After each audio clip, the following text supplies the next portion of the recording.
വചനത്തിലേക്ക് നോക്കുന്നതിന് മുമ്പായിട്ട് നമുക്ക് വചനം ശരീരമായി തീർന്ന ആ യേശു കർത്താവ് നമ്മുടെ മധ്യത്തിലുള്ള കർത്താവിനെ നമുക്ക് നോക്കി പ്രാർത്ഥിക്കാം. സ്നേഹം നിറഞ്ഞ പിതാവേ, യേശുവേ, അവിടെ പറഞ്ഞ് സന്നിധിതനായിട്ട് സ്തോത്രം ചെയ്യുന്നു. അവിടെ ഞങ്ങളുടെ മധ്യത്തിലായിരിക്കുന്നവർ ഞങ്ങളെ സ്തുതിക്കുന്നു. അതെ കർത്താവ്, you are the most important person here. അവിടെ നിന്നാണ് ഇവിടുത്തെ എല്ലാത്തിലും എല്ലാമായിരിക്കുന്ന ഏറ്റവും പ്രധാനപ്പെട്ടവൻ. അവിടുത്തെ മുമ്പായി ഞങ്ങൾ സാഷ്ടാംഗം വണങ്ങുന്നു. അവിടുത്തെ പ്രേമഹിതത്തെയും ഈ നീചഭാവിയായിട്ടുള്ള എനിക്കും കാണിച്ചു തരണമേ കർത്താവെ. അവിടുത്തെ ഹൃദയത്തിനാലോചനകളെ കേൾപ്പിക്കണമേ കർത്താവെ. അവിടുത്തെ മാർഗോട് ഞാൻ ചാരിയിരിക്കട്ടെ. അവിടുത്തെ ശബ്ദം കേൾപ്പാൻ തക്കവണ്ണം ഇത് തുറന്ന ചെവിയുള്ളവനായിട്ട് ഞങ്ങൾ ഓരോരുത്തരെയും കർത്താവെ ആക്കി തീർക്കണമെന്ന് പ്രാർത്ഥിക്കുന്നു. അതെ കർത്താവെ, അങ്ങനെ തന്നെ ഞങ്ങൾക്ക് വെളിപ്പെടുത്തി തരണം. അവിടുന്ന് ആരിലും ഉന്നതനാണ്. അവിടുത്തെ ആ മഹത്വം അവിടുന്ന് എത്രയോ ആരാധ്യനാണ്. അവിടുത്തെ മാത്രം മഹത്വാനും ബലവാനും സ്തോത്രത്തിനും പുകഴ്ചയ്ക്കും എല്ലാം യോഗ്യനായിട്ടുള്ളവനായിട്ട് ആയിരിക്കുന്നു. ഞങ്ങളെ സ്തുതിക്കുന്നു. ഞങ്ങളുടെ ഹൃദയത്തെ കവർന്നെടുത്ത നിങ്ങളുടെ പ്രാണസഖിയായിട്ട് അവിടുന്ന് ആയിരിക്കുന്നു. ഞങ്ങളെ സ്തുതിക്കുന്നു. അങ്ങനെ കർത്താവേ, പ്രാർത്ഥന കേട്ട് നിങ്ങൾക്ക് സ്തുതിക്കുന്ന എല്ലാ ഈശോയുടെ വലിയ നാമത്തിൽ ആമേൻ. ആമേൻ. നമുക്ക് സങ്കീർത്തനം 73 25 വാക്യം നമുക്ക് പലർക്കും പരിചിതമായിട്ടുള്ള വാക്യമാണ്. 73 സങ്കീർത്തനം. ഞാൻ ആദ്യം സൂചിപ്പിച്ചതുപോലെ ഈ വർഷാദ്യത്തിലെ എന്റെ ഹൃദയത്തിന്റെ ജീവൻ തന്നെ ആ ഒരു ഭാരവും ചിന്തയും കർത്താവിനോടുള്ള ആ ഒരു നിർമ്മലമായിട്ടുള്ള ആ ഒരു സ്നേഹം, കർത്താവിനോടുള്ള ആരാധന, കർത്താവിനോടുള്ള ആ ഒരു സ്നേഹത്തെ കുറിച്ചും കർത്താവിനോടുള്ള ഒരു ആരാധനയെ കുറിച്ചും പറയുന്ന ഒരു സങ്കീർത്തനത്തിന്റെ വാക്യമാണ് നമ്മളിവിടെ 73 സങ്കീർത്തനത്തിന്റെ 25 വാക്യത്തില് നമ്മളിങ്ങനെ വായിക്കുന്നത്. സ്വർഗത്തില് എനിക്ക് ആരാ ഉള്ളേ, ഭൂമിയിലും അങ്ങയല്ലാതെ ഞാൻ ഒന്നും ആഗ്രഹിക്കുന്നില്ല. ആസാഫിന്റെ സങ്കീർത്തനമാണ്. നമുക്ക് ആരാ ഉള്ളേ? നമുക്ക് ഒത്തിരി പേര് ഉണ്ട്. നമുക്ക് ഇന്നാളുണ്ട്. എന്നാ എനിക്ക് എന്റെ യേശുവിനെ മാത്രം മതി. 73 സങ്കീർത്തനം, Psalm 73 verse 25. Whom have I in heaven and besides you I desire nothing on earth. നമുക്ക് യേശുവിനെ മാത്രം മതിയോ, അതോ വേറെ പല കാര്യങ്ങളും വേണം? കഴിഞ്ഞ തമിഴ്നാട് യൂത്ത് ക്യാമ്പിന്റെ അവരുടെ തീം ഇങ്ങനെയായിരുന്നു എന്ന് കേട്ടു. യൂട്യൂബിൽ അവരുടെ സെഷൻസ് ഒന്നും ഞാൻ അങ്ങനെ കണ്ടില്ല. ജസ്റ്റ് അവരുടെ തീം നീരേ എൻ തേവൈ, you are all what I need എന്ന അവരുടെ തീം. എക്സാക്ട്ലി ഏകദേശം ഓൾമോസ്റ്റ് അത് തന്നെയാണ് എന്റെ ഓർമ്മ. U are all what I need. എനിക്ക് ആഗ്രഹം, എനിക്ക് കർത്താവ്, എനിക്ക് ആവശ്യമായിട്ടുള്ളത് അങ്ങ് മാത്രമാണ്. ശരിയാ, നമുക്ക് നമ്മുടെ കുടുംബമുണ്ട്, ബന്ധുക്കളുണ്ട്, ജോലിയുണ്ട്, വസ്തുവകകളുണ്ട്, കാര്യങ്ങളെല്ലാം നമുക്ക് വേണമെന്ന് ചോദിച്ചാൽ അതെ, അത് കർത്താവ് ആഡ് ചെയ്യുന്ന കാര്യങ്ങളാണ്. എന്നാൽ കർത്താവ് എനിക്ക് അങ്ങേ മാത്രം മതി എന്ന് പറയുന്നതാണ് യഥാർത്ഥത്തിലുള്ള ശിഷ്യത്വം, എന്ന് പറയുന്നതാണ് യഥാർത്ഥത്തിലുള്ള ആരാധന. ആ ഒരു ശിഷ്യത്വത്തിലേക്ക് നമ്മൾ വന്നിട്ടുണ്ടോ? നമുക്ക് ശരിയാണ്, നമ്മളെ കരുതുന്ന സഹോദരങ്ങളുണ്ട്, ബന്ധുക്കളുണ്ട്, വീട്ടുകാരുണ്ട്, നമ്മളെ സ്നേഹിക്കാനും കരുതാനും പല ആൾക്കാരും ഉണ്ട്. നല്ല കാര്യങ്ങൾ തന്നെ. എന്നാൽ യഥാർത്ഥത്തില് സ്വർഗത്തിൽ ചെല്ലുമ്പോ അവിടെ ആരാ ഉള്ളേ? യേശു കർത്താവാ ഉള്ളേ. സ്വർഗത്തിൽ എനിക്ക് ആരുള്ളൂ? കർത്താവ്, എനിക്ക് അങ്ങ് മാത്രമേ ഉള്ളൂ. ഭൂമിയില് ഒത്തിരി പേരുണ്ട്. എന്നാ ഇവിടെ ആസാഫ് പറയുന്നേ, കർത്താവേ, ഞാൻ അങ്ങനെയല്ലാതെ ഒന്നും ആഗ്രഹിക്കുന്നില്ല. അതാ, ഭൂമിയിൽ നിന്നെ അല്ലാതെ ഞാൻ ഒന്നും ആഗ്രഹിക്കുന്നില്ല. I desire nothing on earth. ഈ ഭൂമിയുടെ മനുഷ്യമാനം, മനുഷ്യര് നമ്മളെ കുറിച്ച് എന്ത് പറയുന്നു എന്നുള്ള കാര്യങ്ങള്, അല്ലെങ്കിൽ പണം, വസ്തുവകകള്, അല്ലെങ്കിൽ ഭൂമിയുടേതായ ജടിക സുഖങ്ങളും കാര്യങ്ങളും. അപ്പൊ അങ്ങനെയൊക്കെയുള്ള കാര്യങ്ങളാൽ നമ്മളങ്ങ് മതിമറന്നിരിക്കുവാണോ?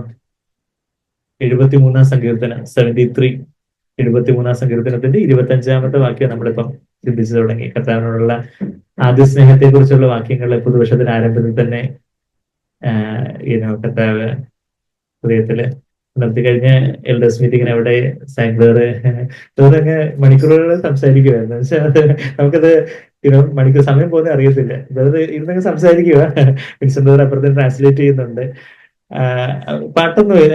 എൽഡേഴ്സ് മീറ്റിങ്ങിന് പാട്ടൊന്നുമില്ല. ഇനി 10 മണിക്ക് വേറെ പ്രാർത്ഥിക്കുന്നു, സംസാരിക്കാൻ തുടങ്ങുന്നു. അത് കഴിഞ്ഞിട്ട് മേ ബി ഒരു 1.5 മണിക്കൂറൊക്കെ ആയപ്പോഴത്തേക്ക് സമയം പോയത് അറിഞ്ഞില്ല. അപ്പോഴത്തേക്കും ബ്രേക്ക് ഉണ്ട്.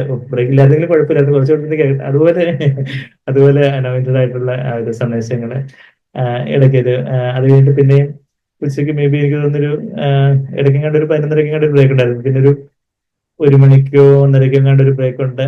ശരിക്കും പറഞ്ഞാൽ ഞാൻ ആ ഒരു ബ്രേക്കിന് ആവശ്യം പോലും തോന്നിയില്ല. അതുപോലെ ആ ഒരു ദൈവവചനം നമ്മൾ ഭക്ഷിക്കുമ്പോൾ അതുപോലെ ഒരു വലിയൊരു സമൃദ്ധി. അത് കഴിഞ്ഞിട്ട് പിന്നെ കുറച്ച് 1 മണിക്ക് എങ്ങാണ്ട് പിന്നെ ഒരു എനിക്ക് 1:30 മുതൽ 2:30 വരെയോ അങ്ങോട്ട് ഒരു ബ്രേക്ക് ഉണ്ടായിരുന്നു. അതിനുശേഷം പിന്നെ 4:00-4:30 വരെയും വേറെ സംസാരിക്കുമായിരുന്നു. അതിനിടയിൽ ബ്രേക്ക് ഉണ്ടായിരുന്നു തന്നെ ഓർക്കുന്നില്ല. ഞാൻ പറഞ്ഞു വെച്ചാല് അപ്പൊ അതിന്റെ കൂട്ടത്തിൽ വേറെ പറഞ്ഞ ഒരു കാര്യം, അതായത് ഒരു കാര്യം ഒരുപാട് കാര്യങ്ങൾ പറഞ്ഞു. അപ്പൊ അതിനകത്ത് പറഞ്ഞ ഒരു കാര്യം, സ്വർഗത്തിൽ നമ്മളുടെ റിവാർഡ് എന്തായിരിക്കും, നമ്മളെ സ്വർഗത്തിൽ ചെല്ലുമ്പോൾ നമ്മുടെ പ്രതിഫലം എന്തായിരിക്കും എന്നുള്ളൊരു കാര്യം. സ്വർഗത്തിൽ ചെല്ലുമ്പോൾ എന്തായിരിക്കും നമ്മുടെ പ്രതിഫലം? നമുക്ക് ജീവന്റെ കിരീടം, നീതിയുടെ കിരീടം, ഇങ്ങനെ പല പല കിരീടങ്ങൾ, ഇങ്ങനെ മുത്തുകളൊക്കെ ഇങ്ങനെ പതിച്ച് വലിയ വലിയ കിരീടങ്ങളൊക്കെ ഇങ്ങനെ റിവാർഡായിട്ട് കിട്ടുന്ന പറഞ്ഞ് നമ്മളിങ്ങനെ കിരീടം എവിടെ, ട്രോഫിയൊക്കെ എവിടെ വെച്ചിരിക്കുന്നത് നോക്കി അവിടെ ചെല്ലുമ്പോ അതൊക്കെ ആലങ്കാരിക പദങ്ങളായിരുന്നു. അതൊക്കെ യുനോ അതൊരു ആത്മീയ, നമുക്ക് ഭൂമിയിലെ കിരീടവും സിംഹാസനവും ഒക്കെ വലിയ കാര്യങ്ങളല്ലേ എന്ന് പറയുന്ന പോലെ സ്വർഗത്തില് വിലയുള്ള കാര്യങ്ങളെ കാണിക്കാൻ വേണ്ടി കർത്താവ് തന്നിരിക്കുന്ന ചില ആലങ്കാരികമായ പദങ്ങളെ. ഇപ്പം നരകത്തിൽ ചെല്ലുമ്പം അവിടെ അഗ്നിയുണ്ട്, അവിടെ പുഴുക്കളുണ്ട് എന്നൊക്കെ നമ്മൾ വായിക്കുമ്പോൾ ശരിക്കും പറഞ്ഞാൽ അതിനെക്കാട്ടിലും മോശമായിട്ടുള്ള കാര്യമായിരിക്കും നരകത്തിൽ ഉണ്ടായിരിക്കുന്നത്. പിന്നെ ഭൂമിയിലെ ഏറ്റവും നമുക്ക് യുനോ ഏറ്റവും അസഹ്യമായിട്ടുള്ള കാര്യങ്ങളെ അവിടെ ഒരു ആലങ്കാരിക ഭാഷയിൽ പറഞ്ഞിട്ടുണ്ടെന്നുള്ളതാണ്. അതൊരു പിക്ചർ ലാംഗ്വേജ് ആണ്. അതുപോലെ ദൈവത്താൽ കൈവിടപ്പെട്ടതായിട്ടുള്ള ഒരു സ്ഥലത്തിന്റെ ഒരു നരകത്തിന്റെ തീവ്രത സ്വർഗത്തില് നമ്മളുടെ കിരീടങ്ങളോ അല്ലെങ്കിൽ ഞാൻ നിങ്ങൾക്ക് വേണ്ടി അനേക വാസസ്ഥലങ്ങൾ എന്റെ പിതാവിന്റെ വീട്ടിലെ പിതാവിന്റെ അടുക്ക് ഒത്തിരി വാസസ്ഥലങ്ങളുണ്ടാവും. കർത്താവ് ഒരു 14 ബെഡ്റൂം മാൻഷൻ, വലിയൊരു കൊട്ടാരമൊക്കെ നമുക്ക് തരുമായിരിക്കും എന്ന് പറഞ്ഞോണ്ട് ചെല്ലുമ്പോൾ കൊട്ടാരം അതൊക്കെ എല്ലാം ഒരു അലങ്കാരം. നമ്മുടെ പുനരുദ്ധാന ശരീരത്തിനൊക്കെ പുനരുദ്ധാന ശരീരത്തിനൊക്കെ ഒരു ആലങ്കാരികമായ പല പ്രയോഗങ്ങളാണ്. എന്നാൽ ബ്രദറിങ്ങനെ പറയുന്നത് നമ്മൾ നേരത്തെ കേട്ടിട്ടുള്ള കാര്യമാണ്. സ്വർഗത്തിലെ ഏറ്റവും വിലയുള്ളതായിട്ട് എന്താ ഉള്ളേ? സ്വർഗത്തിലെ ഏറ്റവും വിലയുള്ളവനായിട്ട് യേശു കർത്താവ് തന്നെ ഉള്ളത്. പിതാവും പുത്രനും പരിശുദ്ധാത്മാവും അത്രിയേക ദൈവം.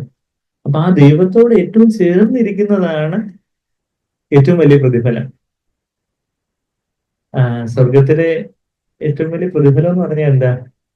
ആ ദൈവത്തോട്, യേശുവിനോടൊപ്പം ആ ഒരു നൂർമേനി ഫലം കായ്ക്കുന്നവരെ കർത്താവിന്റെ കാന്തയായിട്ട് അനേകര് 144,000 എന്ന ഒരു ആലങ്കാരിക ഒരു ചെറിയ സംഖ്യ എങ്കിൽ പോലും അനേകര് ഇപ്പൊ 144,000 അല്ല, ഇപ്പൊ അതൊരു പ്രതീകാത്മകമായ ഒരു സംഖ്യയാണെന്ന് തന്നെ ഇരിക്കട്ടെ. അപ്പൊ അത്രയും ആൾക്കാർക്ക് എങ്ങനെ ഒരുമിച്ച് കർത്താവിനോട് ചേർന്നിരിക്കാൻ പറ്റുന്നതെന്ന് ചോദിച്ചാൽ അത് ദൈവത്തിൻ്റെതായ എന്തോ ഒരു അത്ഭുതകരമായ വിധത്തിൽ ദൈവം അത് സാധ്യമാക്കുന്ന ഒരു കാര്യമാണ് സ്വർഗത്തില്. അപ്പൊ അങ്ങനെ കർത്താവിനോട് ചേർന്നിരിക്കുന്ന അതാണ് ഏറ്റവും വലിയ റിവാർഡ്. ഇതേ സങ്കീർത്തനം ഇപ്പൊ 73-25 നമ്മൾ വായിച്ചു. അതിന്റെ 28-ാമത്തെ വാക്യത്തില് ഇങ്ങനെ വായിക്കുന്നത്, എന്നാൽ ദൈവത്തോട് അടുത്തിരിക്കുന്നത് എനിക്ക് നല്ലത്. But as for me the nearness of God is my good closeness, intimacy. കർത്താവിനോടുള്ള ആ ഒരു അടുത്തുള്ള ഒരു സാമീപ്യം. നമുക്കിന്ന് പല പല കാര്യങ്ങൾ ശരിയാണ്. നമുക്ക് പഠിക്കാനുള്ള ഞങ്ങൾക്ക് പഠിത്തമുണ്ട്, നമ്മുടെ ജോലി തിരക്കുകളുണ്ട്, വീട്ടിലെ ഉത്തരവാദിത്തങ്ങൾ, പാചകം ചെയ്യേണ്ട കാര്യങ്ങൾ, വീട് വൃത്തിയാക്കേണ്ട കാര്യങ്ങൾ, പറമ്പിലെ കാര്യങ്ങൾ, പാടത്തെ കാര്യങ്ങൾ, നമ്മുടെ പല സാധനങ്ങൾ വാങ്ങിക്കേണ്ട കാര്യങ്ങൾ, ഒത്തിരി ഉത്തരവാദിത്തങ്ങളുടെ കാര്യങ്ങളെല്ലാം നമുക്കുണ്ട്. എന്നാൽ യഥാർത്ഥത്തില് കർത്താവിനോടുള്ള ആ ഒരു നിർമ്മലവും ഏകാഗ്രവുമായ ഒരു ഭക്തി, നമുക്ക് ആ വാക്യം പറയാതെ നമുക്കറിയാം. 2 Corinthians 11-2-3 വാക്യങ്ങൾ നമ്മളത് വായിക്കുന്ന ആ ഒരു യേശുവിനോടുള്ള സിമ്പിൾ ആൻഡ് പ്യുവർ ഡിവോഷൻ, യേശുവിനോട് ഏറ്റവും അടുത്തിരിക്കാനുള്ള ഒരു വലിയ ആഗ്രഹം.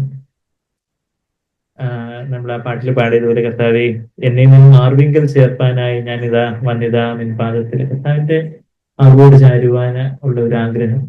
ആ യോഹന്നാൻ അപ്പോസ്തലൻ കർത്താവിന്റെ അറിവോട് ചാരിയിരുന്നു.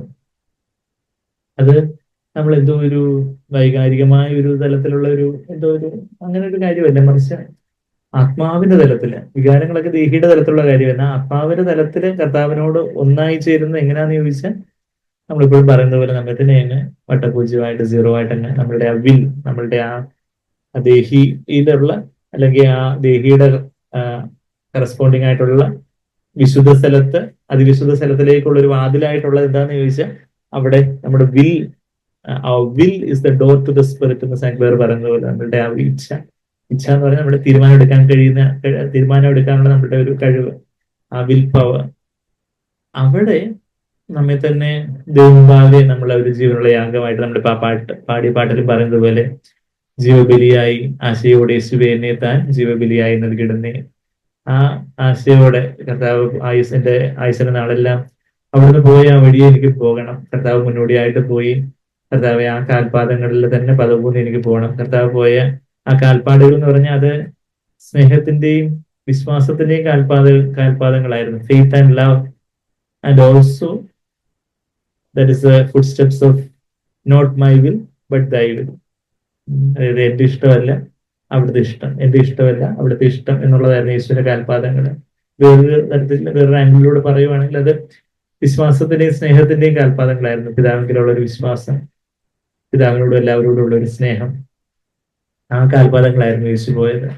ആ കാൽപാദങ്ങളിൽ തന്നെ പോകുവാനായിട്ട് കർത്താവെ ഈ ഒരു പുതുവർഷത്തിലും കർത്താവെ എന്റെ ആയുസ്സിന്റെ നാളെല്ലാം അവിടുന്ന് എത്ര നാളുകൾ എനിക്ക് അനുവദിക്കുമെന്ന് എനിക്കറിയത്തില്ല. എപ്പോഴാ അവിടുന്ന് തിരിച്ചു വരുന്നതെന്നോ എപ്പോഴാ എന്റെ ജീവിതം തീരുന്നതെന്നുള്ള കാര്യം എനിക്കറിയത്തില്ല. പക്ഷേ കർത്താവെ ആശയോടെ, വലിയ പ്രത്യാശയോടെ, വലിയ ആ ഒരു ആഗ്രഹത്തോടെ ഞാൻ യേശുവെ എന്നെ തന്നെ ജീവബലിയായിട്ട് നൽകുവാണ്.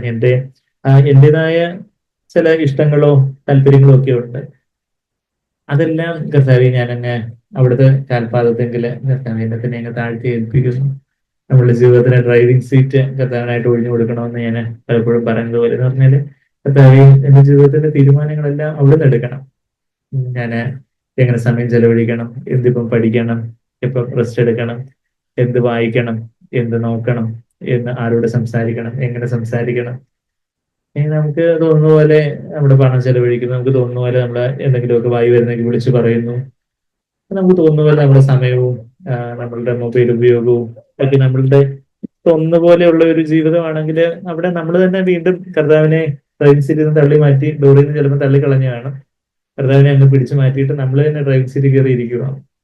എന്നാൽ നിരന്തരമായിട്ടുള്ള ഒരു കാര്യമാണ് കർത്താവെ വീണ്ടും വീണ്ടും കർത്താവെ എന്നെ തന്നെ നമ്മളെ തന്നെ എങ്ങനെ ചാവി ഏൽപ്പിക്കാന്ന് പറഞ്ഞാൽ കർത്താവിനെ ഡ്രൈവിംഗ് സീറ്റ് ഏൽപ്പിക്കാന്ന് പറഞ്ഞാൽ എന്താ, നമ്മളെ തന്നെ ഒരു പൂജ്യമായിട്ട് കർത്താവെ ഞാനൊരു സീറോ ആണ്, അങ്ങനെ ഒരു സീറോ ആയിട്ട് ആൻഡ് നോബഡി, അങ്ങനെ ഒരു സീറോ ആയിട്ട് നമ്മെ തന്നെ താഴ്ത്തി ഏൽപ്പിക്കുമ്പോഴാണ് യേശുവിന് എന്റെ മുമ്പാകെ ഞാനൊരു സീറോ ആകുമ്പോഴാണ് കർത്താവിന് ഒരു ഒന്നായിട്ട് എന്റെ വലതുഭാഗത്ത് കർത്താവ് ഒരു ഒന്നായിട്ടായിരിക്കുമ്പോൾ എന്നെ കാണുന്നവർക്ക് ഒരു മൂല്യമുണ്ട്. എന്താ, എന്റെ വലതുഭാഗത്ത് കർത്താവ് ആയിരിക്കുമ്പോൾ എന്റെ വലതുഭാഗത്ത് എപ്പോഴും കർത്താവിനെ കണ്ടിരിക്കുന്നല്ലേ സങ്കീർത്തനം 16:8. അപ്പം കർത്താവ് വലതുഭാഗത്ത് നിൽക്കുമ്പോൾ നിങ്ങൾ എന്നെ നോക്കുമ്പോൾ 1-0 ആണ്.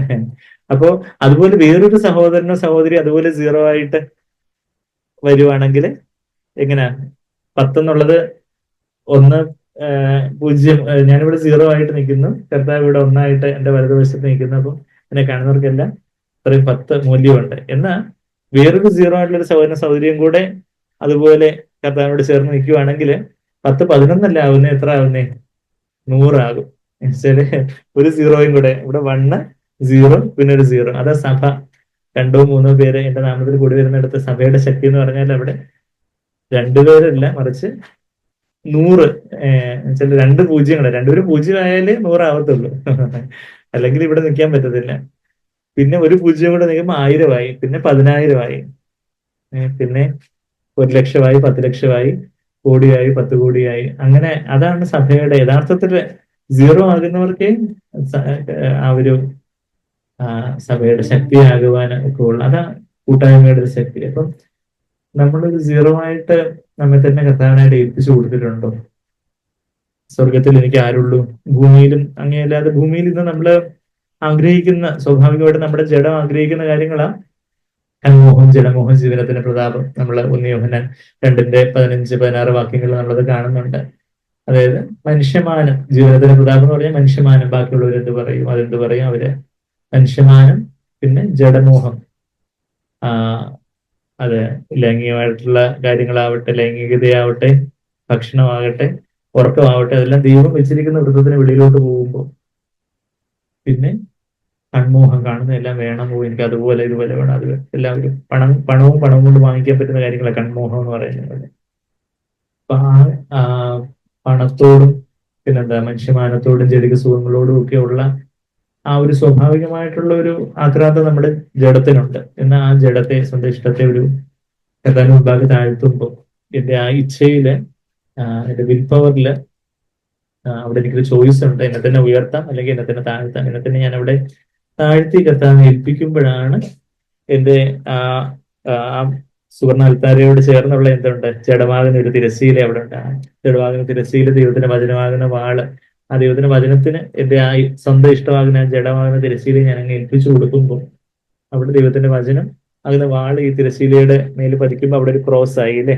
തിരശ്ശീല ഇങ്ങനെ ആയിരിക്കുന്നു, ദൈവത്തിന്റെ വചനമാകുന്ന വാൾ ഇങ്ങനെ വന്ന് പതിക്കുമ്പോൾ അവിടെ ഒരു ക്രോസ്. ആ ക്രോസില് ഞാൻ മരിക്കുന്നു എന്ന് പറഞ്ഞാൽ എന്താ, അതായത് ഞാനല്ല ഇനി ജീവിക്കണ്ടേ, യേശുവാണ്. അങ്ങനെ ഞാൻ മരിക്കുമ്പോഴാണ് എനിക്ക് ആരോടുകൂടെ ആയിരിക്കാൻ ഒക്കുന്നത്, കർത്താവിനോട് കൂടെ അതിവിശുദ്ധ സ്ഥലത്ത് ആ മോസ്റ്റ് ഹോളി പ്ലേസില് യേശുവായിട്ട് ആത്മാവിനൊരു ഐക്യത്തിലേക്ക് വരാൻ സാധിക്കുന്നത്. വെച്ചാൽ യഥാർത്ഥത്തിൽ ഞാൻ അങ്ങനെ ഇന്നത്തെ താഴ്ത്തി ഏൽപ്പിക്കുമ്പോഴാണ് പരിശുദ്ധാത്മാവ് എന്റെ ഹൃദയത്തിലേക്ക്, പരിശുദ്ധാത്മാവിന്റെ ജ്വാലയുള്ള വാള എന്നിലേക്ക് വന്ന് ഇറങ്ങുന്നേ, ദൈവജനമാകുന്ന വാള. അപ്പം പരിശുദ്ധാത്മാവിന്റെ ആത്മാവിൽ ഒന്ന് നിറയുകയും, പരിശുദ്ധാത്മാവിന്റെ ആത്മാവിൽ നിന്ന് നിറയുക എന്ന് പറഞ്ഞാൽ ആക്ച്വലി ഞാന് സ്വർഗത്തില് കർത്താവിന്റെ ആ സിംഹാസനത്തിലേക്ക് എത്തി എന്നുള്ളത് അതിന്റെ ഇക്വലന്റ് ആയിട്ടുള്ള ഒരു കാര്യം. പരിശുദ്ധാത്മാവ് സ്വർഗത്തിന്റെ ആത്മാവ്. യഥാർത്ഥത്തിൽ പരിശുദ്ധാത്മാവ് നമ്മളിലൊന്ന് നിറയുമ്പോൾ, ദൈവത്തിന്റെ സ്നേഹം നമ്മളിലൊന്ന് നിറയുമ്പോൾ നമ്മള് അവിടെ ആ സ്വർഗത്തില് കർത്താവിന്റെ സിംഹാസനത്തില് കർത്താവിന്റെ വലതുഭാഗത്ത് കർത്താവിന്റെ മറുപടി ചാരിയിരിക്കുന്ന ആ ഒരു സാമീപ്യത്തിലേക്ക് നമ്മൾ വരും. അപ്പോഴാണ് നമുക്ക് യഥാർത്ഥത്തില് സ്വർഗത്തിൽ എനിക്ക് ആരാ ഉള്ളേ, ഭൂമിയിലും അങ്ങനെയല്ലാതെ ഞാൻ വേറൊന്നും ആഗ്രഹിക്കുന്നില്ല നമുക്ക് പറയാൻ സാധിക്കും. അപ്പോഴാണ് നമ്മള് ആ ഒരു അവിടുത്തെ വലത് ഭാഗത്ത് നിത്യപ്രമോദങ്ങൾ, അവിടുത്തെ സന്നിധിയിൽ ആനന്ദത്തിന്റെ പരിപൂർണതയുണ്ട്, അവിടുത്തെ വലത് ഭാഗത്ത് നിത്യപ്രമോദങ്ങൾ ഉണ്ടെന്ന് സങ്കീർത്തനം 16:11 നമ്മൾ വായിക്കുമ്പോൾ അവിടെ എന്താ, കർത്താവിന്റെ സന്നിധിയിലുള്ള കർത്താവിന്റെ സാന്നിധ്യത്തിലേക്ക് നമ്മൾ എപ്പോഴാ അകത്തോട്ട് വരുന്ന, കർത്താവിന്റെ ആ സ്വർഗസിംഹാസനത്തില് മൂന്നാം സ്വർഗത്തിൽ കർത്താവിന്റെ സാന്നിധ്യത്തിലേക്ക് നമ്മൾ വരുന്നതെന്ന് പറഞ്ഞാൽ പരിശുദ്ധാത്മാവ് ഇന്ന് എന്റെ ആത്മാവിൽ പരിശുദ്ധാത്മാവെന്ന് നിറയുമ്പോഴാണ് ഞാന് അവിടെ സ്വർഗസന്നിധിയിൽ കർത്താവിനോട് ചേർന്നിരിക്കുന്ന ഒരു അനുഭവം എനിക്ക് ഉണ്ടാവുന്നത്.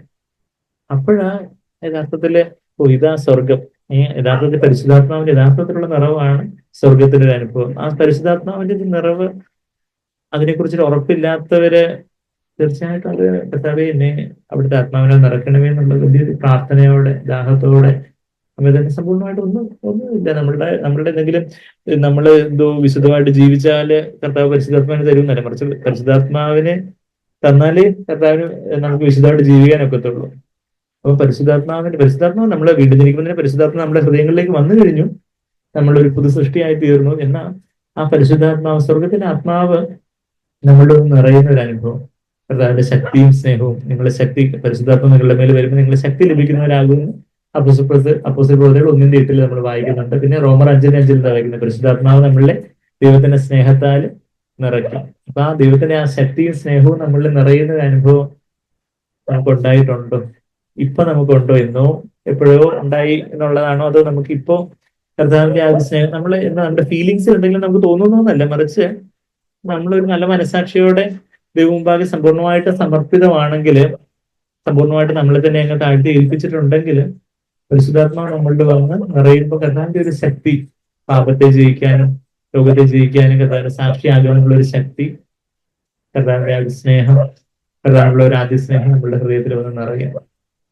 അപ്പോഴാണ് നമുക്ക് യഥാർത്ഥത്തില് ആത്മാവിലെ കർത്താവിനോട് പറ്റിയിരിക്കാൻ പറ്റുന്നത്. നമ്മളിവിടെ ഈ സങ്കീർത്തനത്തില് നമ്മൾ വേറെ കുറച്ച് വചനങ്ങളിലേക്ക് പോകുന്നതിന് മുമ്പ് ആസാഫ് അവിടെ ആ സങ്കീർത്തനം തുടങ്ങുമ്പോൾ ആസാഫിന് ഒത്തിരി പരാതിയും പിറുവിറുപ്പും ഒക്കെ ഉണ്ടായിരുന്നു. എന്ന് വെച്ചാല് നേരോടെ നടക്കുന്നവരൊക്കെ കഷ്ടം അനുഭവിക്കുന്നു, എന്നാ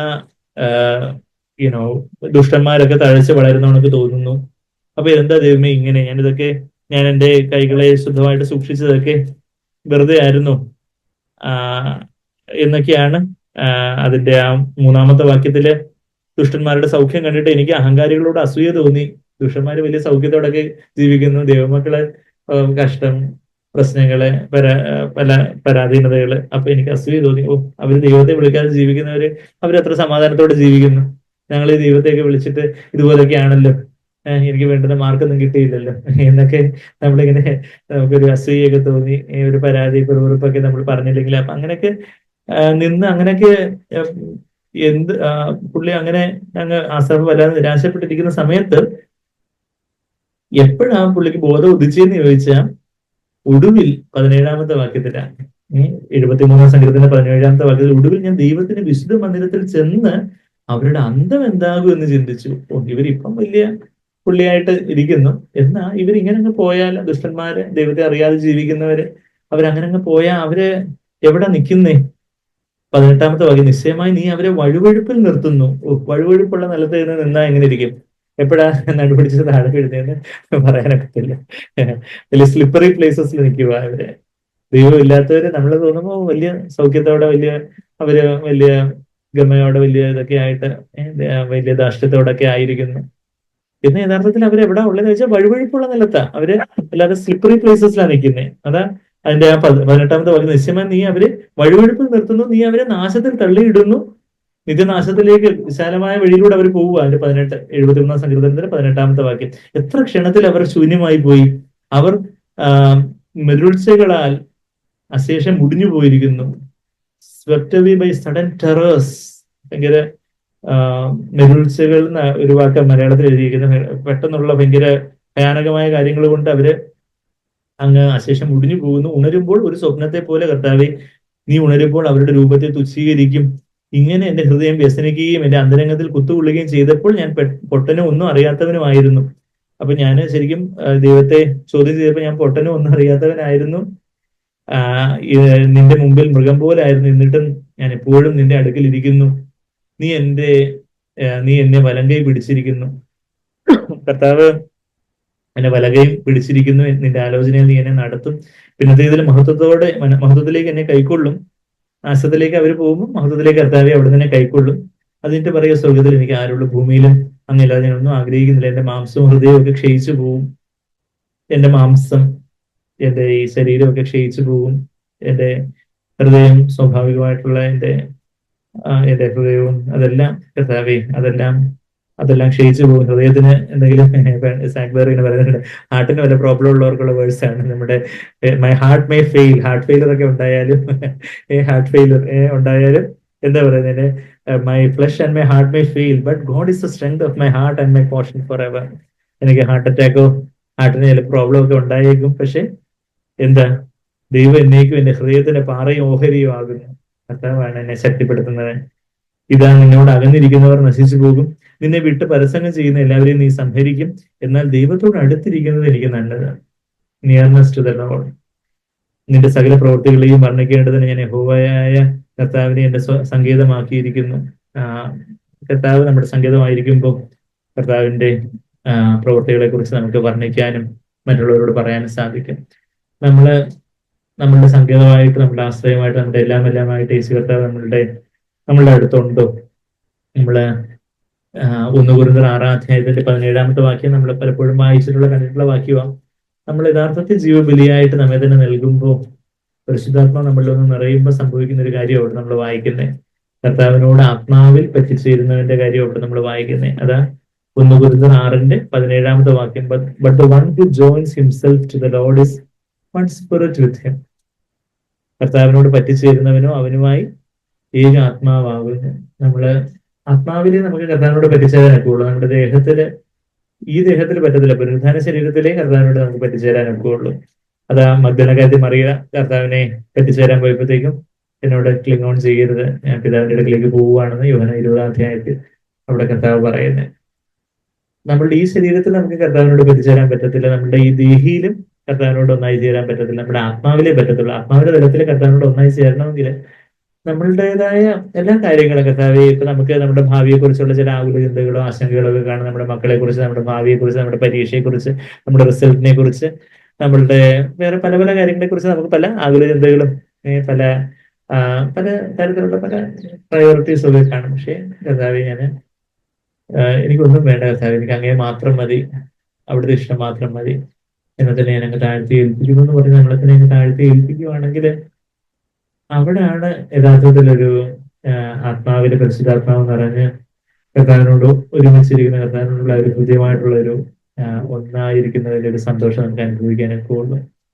വേറെ കഴിഞ്ഞ ദിവസം പറഞ്ഞൊരു സെന്റൻസ് ആയിരുന്നു, my relaxation is to do the will of the Lord. കർത്താവ് എന്റെ ആഹാരം പിതാവിന്റെ ഇഷ്ടം ചെയ്യുന്നതാണെന്ന് യോഹന്നാൻ 8:34 സോറി യോഹന്നാൻ 4:34 കർത്താവ് പറയുന്ന ആ ഒരു വാക്യം നമുക്കറിയാം. മൈ ഫുഡ് ഈസ് ടു വേറെ പറയുന്നത്. ഇപ്പൊ നമ്മളിപ്പോ ആഹാരം കഴിക്കാൻ നമുക്ക് ഭയങ്കര സ്ട്രെസ്സാണ്. ഇപ്പൊ വിഴുങ്ങാൻ വല്ല ബുദ്ധിമുട്ടുള്ളവർക്ക് സ്ട്രെസ് ആയിരിക്കും. പക്ഷെ സാധാരണ നമുക്ക് വിശപ്പുള്ളവർക്ക് ആഹാരം കഴിക്കുന്നത് വളരെ സന്തോഷകരമായിട്ടുള്ള ഒരു കാര്യമാണ്. യഥാർത്ഥത്തിലുള്ള ഇതിന്റെ റിലാക്സേഷൻ, നമ്മളുടെ റിലാക്സേഷനായിട്ട് യഥാർത്ഥത്തിലുള്ള ഒരു ദൈവവൈദ്യന്റെ റിലാക്സേഷൻ എന്താ? കർത്താവിന് ഇഷ്ടം ചെയ്യുന്നതാണ് യഥാർത്ഥത്തിൽ ഏറ്റവും റിലാക്സേഷൻ. നമ്മളൊരിക്കലും അതായിരിക്കും ഏറ്റവും പാടുന്ന പിശാച് നമുക്ക് പറഞ്ഞു തരുന്ന കള്ളം. എന്നാൽ യഥാർത്ഥത്തിൽ കർത്താവിന്റെ ഇഷ്ടം ചെയ്യുന്നതാണ് യഥാർത്ഥത്തിലുള്ള ഒരു, നമ്മളെ ഒത്തിരി അങ്ങ് ഫ്രീ ആവും. അവരെന്ത് പറയും ഇവരെന്ത് പറയും എന്നുള്ള കാര്യമൊന്നും നമ്മൾ നോക്കണ്ട. കർത്താവിന്റെ മുമ്പാകെ നമ്മൾ ജീവിക്കുന്നത്, കർത്താവെ എനിക്ക് അങ്ങേ മാത്രം മതി. ആ ഒരു കാര്യമാണ് നമ്മൾ ഉത്തമഗീതത്തിലൊക്കെ നമ്മൾ ഉടനീളം വായിക്കുന്നത്. കർത്താവിനോട് ആത്മാവിൽ ഒന്നായിരിക്കുന്ന ഒരു അവസ്ഥ. ഉത്തമഗീതം അതിന്റെ 1-ാം അധ്യായത്തിലേക്ക് ഒന്ന് പോവുകയാണെങ്കിൽ അതിന്റെ പല വാക്യങ്ങളൊക്കെ നമ്മൾ കണ്ടിട്ടുള്ള വാക്യങ്ങളാണ്. കർത്താവിനോടുള്ള ആ ഒരു നിർമ്മല ഏകാഗ്രമായ ഭക്തിയെ കുറിച്ച് പറയുന്ന ആ വാക്യങ്ങൾ നമുക്ക് ഒന്ന് ഓടിച്ച് കാണുവാണെങ്കിൽ അവിടെ അതുപോലെ കർത്താവിനോടുള്ള ഒരു പ്രണയബന്ധം, ആ ഒരു ലവ് റിലേഷൻഷിപ്പിലേക്ക് നമ്മൾ വന്നിട്ടുണ്ടോ? അതോ നമ്മൾ എന്തോ കാര്യം കാണാൻ വേണ്ടി ദൈവത്തെ വിളിക്കുന്നവരാണോ? എനിക്ക് അത് വേണം, ഇത് വേണം, ഇത് മറ്റേത് വേണം, ഇത് വേണം. അത് ലോകത്തിലെ ജാതികളൊക്കെ അതല്ലേ പറയുന്നത്. ഇപ്പം നമ്മള് ക്രൈസ്തവരായിട്ടുള്ള ഈവൻ നാമധേയ ക്രിസ്ത്യാനികളായിട്ടുള്ളവരുടെ ആരാധനാലയങ്ങളുടെ പ്രാർത്ഥനയുടെ ലിസ്റ്റ് എടുത്താൽ എന്തുവാ, എല്ലാം ഭൗതികമായിട്ടുള്ള കാര്യങ്ങളാണ്. എനിക്ക് സൗഖ്യം വേണം, എനിക്ക് വീട് വേണം, എനിക്ക് ജോലി വേണം, എനിക്ക് മക്കളുടെ പഠിത്തം, അവരെ കെട്ടിക്കണം, അത് ചെയ്യണം, ഇത് കൊടുക്കണം, ഇത് കടം മാറണം. അത് ശരിയാണ്, നമ്മുടെ ആവശ്യങ്ങളൊക്കെ ഉണ്ട്.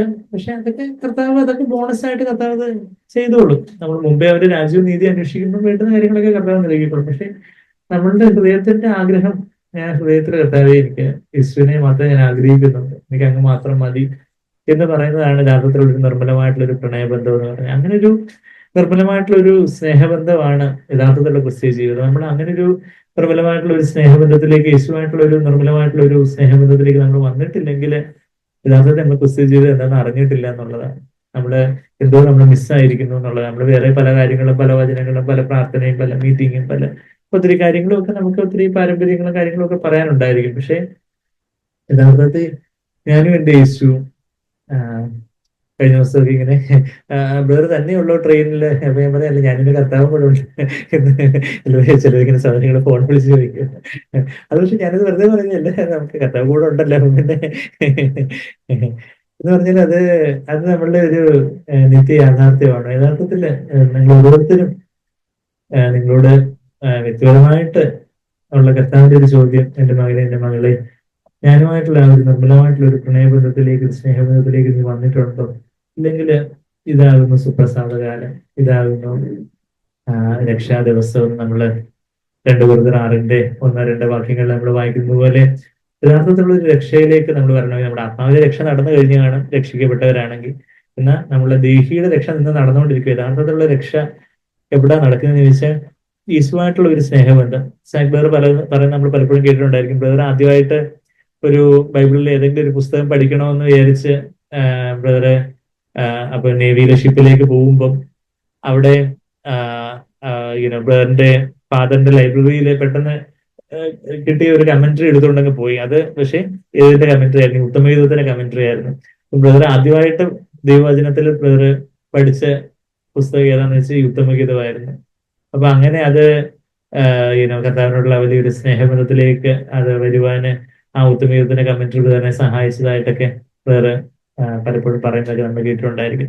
ബ്രദറിന് ആദ്യത്തെ ബൈബിളില് അതിന്റെ ആദ്യത്തെ പേജില് ഇങ്ങനെ വലിയൊരു ഹാർട്ടിന്റെ പടം വരച്ചിട്ട്, ഈ ക്യാമ്പസിലൊക്കെ പിള്ളേര് ഹാർട്ടിന്റെ പടം വരച്ചിട്ട് ആരോ കാണിച്ചിട്ട് 2 പേരുടെ പേരൊക്കെ എഴുതി വെക്കുന്നത് പോലെ ബ്രദറിന്റെ ആദ്യത്തെ ബൈബിളിൽ ഇങ്ങനെ എഴുതി വെച്ചിട്ടുള്ളതായിട്ട്, ഇങ്ങനെ ഹാർട്ടിന്റെ പടമൊക്കെ വരച്ചിട്ട് ആരോ വരച്ചിട്ട് ജീസസ് സാക്പിൻ എന്ന് പറഞ്ഞ് ആരോട് അപ്പുറം ഇപ്പുറം എഴുതി വെച്ചിട്ടുള്ളതും, ഈവൻ ഇപ്പൊ നമ്മൾ ആദ്യം വായിച്ച സ്വർഗത്തിൽ എനിക്ക് ആരുള്ളൂ ഭൂമിയിലും നിന്നില്ലാതെ ഞാൻ വേറൊന്നും ആഗ്രഹിക്കുന്നില്ല എന്നുള്ള 73-ാം സങ്കീർത്തനം 25-ാമത്തെ വാക്യം അവിടെ ഫ്രണ്ട് പേജിൽ, ആദ്യത്തെ ബൈബിൾ ഫ്രണ്ട് പേജിൽ എഴുതി വെച്ചിട്ടുള്ള കാര്യമൊക്കെ ബ്രദറിന്റെ ആ ഒരു 19 വയസ്സിൽ ബ്രദർ ചെയ്ത ആ ഒരു കാര്യമൊക്കെ വേറെ പലപ്പോഴും പറയുന്നതൊക്കെ നമ്മൾ കേട്ടിട്ടുണ്ടായിരിക്കും. നമ്മുടെ ജീവിതത്തിൽ അതുപോലെ ഒരു അനുഭവം ഉണ്ടോ?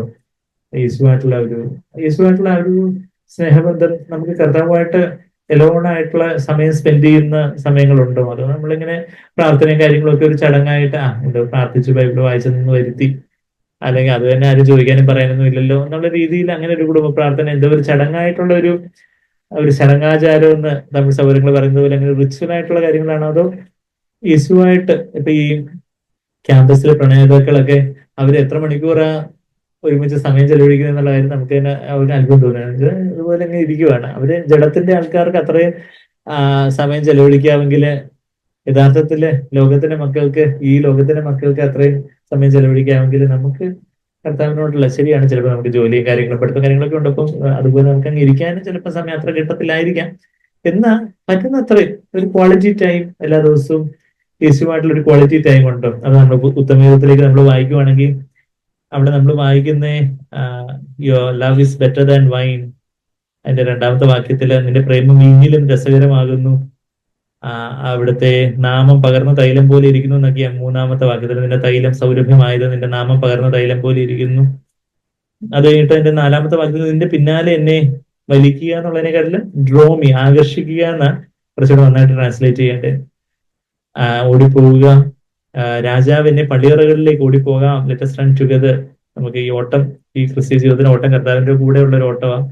രാജാവ് എന്നെ പള്ളിയറകളിലേക്ക് കൊണ്ടുവന്നിരിക്കുന്നു. The king has brought me into his chambers. അവിടെ ആ പള്ളിയറയില്, മണിയറയില് ഞാനും എന്റെ കർത്താവ് മാത്രമാണ് ഉള്ളത്. നമ്മള് പാടും ഞാൻ പരമേശ്വര സ്വതം എന്നുള്ള പാട്ടിനകത്ത് നമ്മൾ പാടും, തിട്ടമായിട്ട് അവൻ എന്നെ ചേർത്തിടും മണിയറയിൽ എന്നൊക്കെ നമ്മൾ പാടും. യഥാർത്ഥത്തിൽ കർത്താവ് നമ്മളെ മണിയറയിൽ ചേർക്കുന്ന ഒരു സമയം എല്ലാ ദിവസവും എപ്പോഴും നമുക്ക് ആ ഒരു അനുഭവത്തിലായിരിക്കാൻ പറ്റും. എന്നാൽ കുറച്ച് സമയമെങ്കിലും അതുപോലെ ഒരു ക്വയറ്റ് ടൈം, ഒരു ശാന്ത സമയം നമ്മൾ എഴുന്നേൽക്കുമ്പോൾ തന്നെ കർത്താവിനോട് സംസാരിച്ചുകൊണ്ട് വേണം നമ്മൾ എഴുന്നേക്കാൻ. കർത്താവിനോട് സംസാരിക്കണമെന്നൊരു പ്രാർത്ഥന നമുക്ക് ഉണ്ടായിരിക്കണം. അത് കഴിഞ്ഞിട്ട് പിന്നെ നമുക്കൊന്ന് എഴുന്നേറ്റ് കുറച്ചൊരു സമയം കിട്ടുമ്പോൾ ചിലപ്പോൾ പല്ല് വെച്ച് കുളിച്ചിട്ടോ അല്ലെങ്കിൽ കുറച്ചൊന്ന് സ്വസ്ഥമായിട്ട് കുറച്ചൊരു സമയം, ഒരു 5-10 മിനിറ്റ് എങ്കിലും മിനിമം. പിന്നെ ഓഫ്കോഴ്സ് നമുക്കൊരു അരമണിക്കൂറോ 3/4 മണിക്കൂറോ 1 മണിക്കൂറോ ഒക്കെ കിട്ടുവാണെങ്കിൽ അത്ര നല്ലത്. പിന്നെ ദിവസത്തിൽ ഏതെങ്കിലും ഒക്കെ ഒരു സമയത്ത് നമുക്ക് കുറച്ചുകൂടി ഒരു സമയം യേശുവായിട്ട് മാത്രം സംസാരിച്ചുകൊണ്ടിരിക്കാനായിട്ട്, കർത്താവെ അവിടുന്ന് എന്നെ കുറിച്ച് എന്താ അവിടുന്ന് പറയാനുള്ള, അവിടുന്ന് എന്നോട് സംസാരിക്കണേ കർത്താവെ, എന്റെ ജീവിതത്തെ അവിടുന്ന് കാണുക കർത്താവെ, എന്താ അങ്ങനെ വിഷമിപ്പിക്കുന്ന എന്തൊക്കെയാ എന്റെ ജീവിതത്തിലുള്ളേ, point out anything that you see in me that makes you sad. നമ്മള് 139 സങ്കീർത്തനത്തിന്റെ 24ാമത്തെ വാക്യത്തിന്റെ ലിവിംഗ് ബൈബിളിലെ പാരഫ്രൈസ് നമ്മൾ പലപ്പോഴും പറഞ്ഞിട്ടുണ്ട്. കർത്താവെ അങ്ങ് വേദനിപ്പിക്കുന്ന വ്യസനത്തിനുള്ള മാർഗം എന്നിലുണ്ടോ എന്ന് പരിശോധിക്കണേ നമ്മൾ അവിടെ വായിക്കുന്നത്. ആ വ്യസനത്തിനുള്ള മാർഗം എന്നുള്ളതിനെ കുറച്ചുകൂടെ നമ്മൾ സിമ്പിൾ ആയിട്ട് പറയുവാണെങ്കിൽ, കർത്താവെ അങ്ങേ വേദനിപ്പിക്കുന്ന എന്തെങ്കിലും എന്റെ ജീവിതത്തിലുണ്ടോ? കർത്താവെ അവിടെ എന്നോട് കർത്താവിന്റെ ശബ്ദം നമുക്ക് കേൾക്കാറുണ്ടോ? നിങ്ങള് കർത്താവിന്റെ ശബ്ദം കേൾക്കുന്നവരാണോ? അതോ ഇങ്ങനെ നമ്മൾ പല പ്രസംഗങ്ങൾ കേൾക്കുന്നു, പല കാര്യങ്ങളൊക്കെ കേൾക്കുന്നു, പക്ഷെ യേശു നമ്മളോട് സംസാരിക്കുന്ന ഒരു അനുഭവം നമുക്കുണ്ടായിട്ടുണ്ട്. അത് വചനം നമ്മൾ എല്ലാ ദിവസവും ധ്യാനിക്കുവാണെങ്കിൽ, ചോർച്ചയായിട്ട് വചനം നമ്മൾ ധ്യാനിക്കുവാണെങ്കിൽ യേശു കർത്താവ് നമ്മളോട് സംസാരിക്കുന്ന ഒരു അനുഭവം, കർത്താവിന്റെ ശബ്ദം കേൾക്കുന്ന ഒരു ശീലം നമുക്കുണ്ടാവും. ഞാനിപ്പോഴും ഓർക്കുന്നുണ്ട്, ഞാൻ അവിടെ പരിയാരത്തൊക്കെ ഹോസ്റ്റലിൽ താമസിക്കുന്ന സമയത്ത് തന്നെ അവിടെ അവിടെ ഹോസ്റ്റലിലെ ബഹളത്തിന്റെയൊക്കെ അടുത്തുനിന്ന് മാറി അവിടെ ടെറസില് ആരും കാണാതെ അവിടെ ഇരുട്ടുള്ള സമയത്ത് ടെറസിലൊക്കെ പോയി എവിടെയെങ്കിലും ഒരു മൂലയ്ക്ക് കർത്താവിനോട് കുറച്ച് സമയം ഇങ്ങനെ സ്പെൻഡ് ചെയ്യുന്നതൊക്കെ ഇപ്പോഴും ഞാൻ ഓർക്കുന്നുണ്ട്. അത് എത്ര പ്രഷ്യസ് മൊമെന്റ്സ് ആയിരുന്നു കർത്താവിനുള്ള ആ ഒരു. ഇപ്പോഴും കഴിയുന്നിടത്തോളം അങ്ങനെ ഒരു ലോൺ ആയിട്ടുള്ള ടൈം സ്പെൻഡ് ചെയ്യാനായിട്ട് അത് നമ്മൾ യഥാർത്ഥത്തിൽ കർത്താവിനെ സ്നേഹിക്കുന്നുണ്ടെങ്കിൽ കുറച്ചു നേരം കർത്താവിന്റെ കൂടി ഇരിക്കാൻ ഉള്ള ഒരു സമയം, അതിന് നമ്മൾ ഉപേക്ഷ വരുത്തുവാണെങ്കിൽ പിന്നെ നമ്മൾ എന്തെല്ലാം ചെയ്യുന്നെന്നോ, എന്തെല്ലാം പറയുന്നെന്നോ, എന്തെല്ലാം നമ്മള് റിലീജിയസ് ആയിട്ട് മാർത്തയെ പോലെ എന്തെല്ലാം കാര്യങ്ങൾ കൂടി നടക്കുന്നു ഒരു അർത്ഥമില്ല. മറിയത്തെ പോലെ കർത്താവിന്റെ കാര്യത്തിലേക്ക് ചേർന്നിരുന്ന കർത്താവെ അവിടെ എന്നോട് സംസാരിക്കണം. അത് കർത്താവിനെ കേൾക്കുന്ന ഒരു സമയം, കർത്താവിനോട് നമ്മൾ ഹൃദയം പകരുന്ന ഒരു സമയം, പിന്നെ വചനം ധ്യാനിച്ചുകൊണ്ട് കർത്താവിനെ കേൾക്കാനായിട്ട് നമ്മൾ ഇരിക്കുന്ന ഒരു സമയം, നമ്മൾ എല്ലാവരുടെയും ജീവിതത്തിൽ അതൊരു ഡിസിപ്ലിനായിട്ട്, അതൊരു അച്ചടക്കമായിട്ട് ഉണ്ടായിരിക്കണം തീർച്ചയായിട്ടും. അത് അത് ഇല്ലെങ്കിൽ ആ ദിവസം അല്ലെങ്കിൽ ഭക്ഷണം പോലും കഴിക്കരുത്. No quiet time, no Bible, no breakfast എന്ന് പറയുന്നത് പോലെ നമുക്ക് ഭക്ഷണം കഴിക്കാൻ സമയമുണ്ടോ, നമുക്ക് ഉറങ്ങാൻ സമയമുണ്ട്, വേറെ പലതിനും സമയമുണ്ട്, പക്ഷെ നമുക്ക് കർത്താവിന്റെ കൂടെ ഇരിക്കാൻ മാത്രം സമയമില്ല. അത് പിശാചിന്റെ വഞ്ചനയാണ്, അത് പിശാചിന്റെ ചതിക്കെണിയാണ്. നമ്മൾ ആ ചതിക്കെണിയിൽ ഇനിയും പുതുവർഷത്തില് നമ്മളായിരുന്ന കർത്താവിന്റെ വരവെങ്കിൽ നമ്മൾ ലജിച്ചു പോകുന്നവരായി പോകും. നമ്മളെക്കാട്ടി ബിസി ആയിട്ടുള്ളവര് കർത്താവിനോട് ക്വാളിറ്റി ആയിട്ട് ടൈം സ്പെൻഡ് ചെയ്ത കാര്യങ്ങൾ ദൈവം എന്ന് കാണിക്കും. അത് കഴിഞ്ഞിട്ട് നിനക്കാണ് സമയമില്ലായിരുന്നു ചോദിക്കും.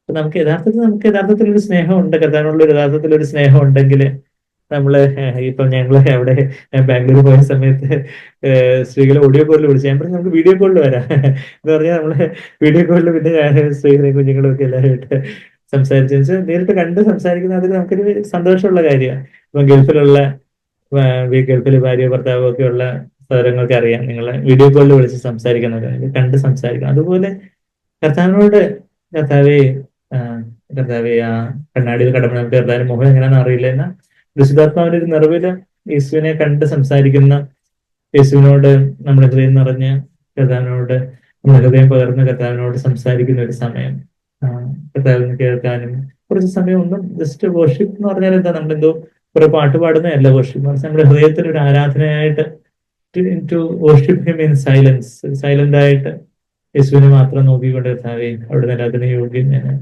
ഒരു പൂജ്യം കർത്താവെ zero let me dissolve in തീ, ഞാൻ അങ്ങേരെ അങ്ങ് ലയിച്ചു കയറട്ടെ കർത്താവെ എന്ന് പറഞ്ഞ് നമ്മൾ ദൈവമുമ്പാകെ അങ്ങനെ അങ്ങനെ വെയിറ്റിംഗ് ഓൺ ദ ലോർഡ്, കർത്താവിനെ കാത്തിരിക്കുന്ന, കർത്താവിന് നമ്മളോട് എന്തെങ്കിലും സംസാരിക്കാനോ കർത്താവിന് എന്തെങ്കിലും ചൂണ്ടിക്കാണിക്കാനോ ഒക്കെ ഉള്ള ആ ഒരു കർത്താവിനുള്ള ഒരു ഏകാഗ്രമായിട്ടുള്ള ഒരു സമയം. ഈ കർത്താവ് എത്രയോ ബിസി ആയിരുന്നു, നമ്മളെക്കാട്ടിൽ ഏറ്റവും ബിസി ആയിരുന്ന ആളാ കർത്താവ്. കർത്താവിന്റെ one of the busiest days നമ്മൾ ഈ യോഹന്നാൻ 6-ാം അധ്യായത്തിൽ കാണുന്നുണ്ട്. എന്താ, 5 അപ്പം കൊണ്ട് 5000 പേരെ പോഷിപ്പിക്കുന്ന സമയം. ആ ദിവസം നമ്മൾ വായിക്കുന്നതെന്ന് പറഞ്ഞാൽ ആദ്യം മർക്കോസ് 6-ാം അധ്യായത്തിലേക്ക് നമ്മൾ നോക്കുവാണെങ്കിൽ, നമ്മൾ ഇവിടെ ഉത്തമയുഗത്തിലേക്ക് നമുക്ക് തിരിച്ചു വരാം. മർക്കോസ് 6-ാം അധ്യായത്തിലേക്ക് നമ്മൾ പോവുകയാണെങ്കിൽ അവിടെ നമ്മൾ കാണുന്നത് പറഞ്ഞാൽ യോഹന്നാൻ സ്നാപകനെ ശിരച്ഛേദം ചെയ്തതായിട്ട്. യോഹന്നാൻ സ്നാപകൻ എന്ന് പറഞ്ഞാൽ കർത്താവിന്റെ കസിൻ ബ്രദറാണ്, കർത്താവിന്റെ ചാർച്ചക്കാരനാണ് എന്ന് പറഞ്ഞാല് എലിസബത്ത് മറിയത്തിന്റെ ചാർച്ചക്കാരിയായിരുന്നു എന്നാണ് നമ്മള് ലൂക്കോസ് 1-ാം അധ്യായത്തിൽ വായിക്കുന്നത്. എലിസബത്തിന്റെ പുത്രനായ യോഹന്നാൻ സ്നാപകൻ. അപ്പൊ ചാർച്ചക്കാരി, അങ്ങനെ ഒരു കസിൻ, അതുപോലൊരു ലൂക്കോസ് 1-ാം അധ്യായത്തിലെ ആ പദം നമ്മളവിടെ വായിക്കുവാണെങ്കിൽ അവിടെ ക്ലോസ് റിലേറ്റീവിന് ഉപയോഗിക്കുന്ന ഒരു പദമാണ് സിൻജനസ് എന്നുള്ളൊരു പദമാണ്. Of the same kin, related by blood, രക്തബന്ധത്തിലുള്ള ആ ഒരു പദപ്രയോഗമാണ് നമ്മളവിടെ 36 ലൂക്കോസ് 1:36 നിന്റെ ചാർച്ചക്കാരി എലിസബത്തും ഇവൻ യുവർ റിലേറ്റീവ് എന്ന NASB ഇപ്പം വളരെ ക്ലോസ് റിലേറ്റീവ്, രക്തബന്ധത്തിലുള്ള. അതുപോലെ മറിയത്തിന് ഇതുപോലെ ഇപ്പം വിവാഹം ആകുന്നതിന് മുമ്പേ ഗർഭിണിയായിരിക്കുന്ന ഒരു കാര്യം ഒരു പെൺകുട്ടി ആരോടെങ്കിലും ഒക്കെ ചെന്ന് പറയൂ. അതുപോലെ അതുപോലെ ഞാനിത് പറഞ്ഞാലും എന്നെ വിശ്വസിക്കുന്ന, എന്നെ ഗൈഡ് ചെയ്യാൻ പറ്റുന്ന ഒരാളെന്നുള്ള നിലയില്ല മറിയ എലിസബത്തിന്റെ അടുക്കൽ ചെന്ന് പറയുന്നേ. അപ്പൊ എലിസബത്തും അതുപോലെ ഗർഭം ധരിച്ചിരിക്കുന്നു എന്നുള്ള കാര്യമൊക്കെ ദൂതം പറയുന്ന ഒരു കാര്യം 36-ാമത്തെ വാക്യത്തിൽ നമ്മൾ വായിക്കുന്നത്. അത് കഴിഞ്ഞിട്ട് 39-ാമത്തെ വാക്യത്തിൽ മറിയ എഴുന്നേറ്റ് മലനാട്ടിൽ ഒരു യഹൂദ പട്ടണത്തിൽ ബന്ധപ്പെട്ട് ചെന്നു. ഇൻ ഹറി, ഇത്രയും പെട്ടെന്ന് എലിസബത്തിനെ ചെന്ന് കാണണം എന്നുള്ളതില്. അപ്പൊ അങ്ങനെ അപ്പൊ ഞാൻ പറഞ്ഞത് വെച്ചാൽ യോഹന്നാൻ സ്നാപകനും യേശു അപ്പം ഏകദേശം കസിൻ ബ്രദേഴ്സ് ആയിരുന്നു. നമ്മുടെ എക്സാക്ട് റിലേഷൻഷിപ്പ് നമുക്കറിയാം, ഒരുപക്ഷെ കസിൻ ബ്രദേഴ്സ് പോലെ ആയിരുന്നു എന്നാണ് നമ്മൾ മനസ്സിലാക്കുന്നത്. അപ്പം അവര് തമ്മിൽ എത്ര വയസ്സിന് വ്യത്യാസം ഉണ്ടായിരുന്നു? 6 മാസം. എവിടെ പറഞ്ഞിരിക്കുന്നത്?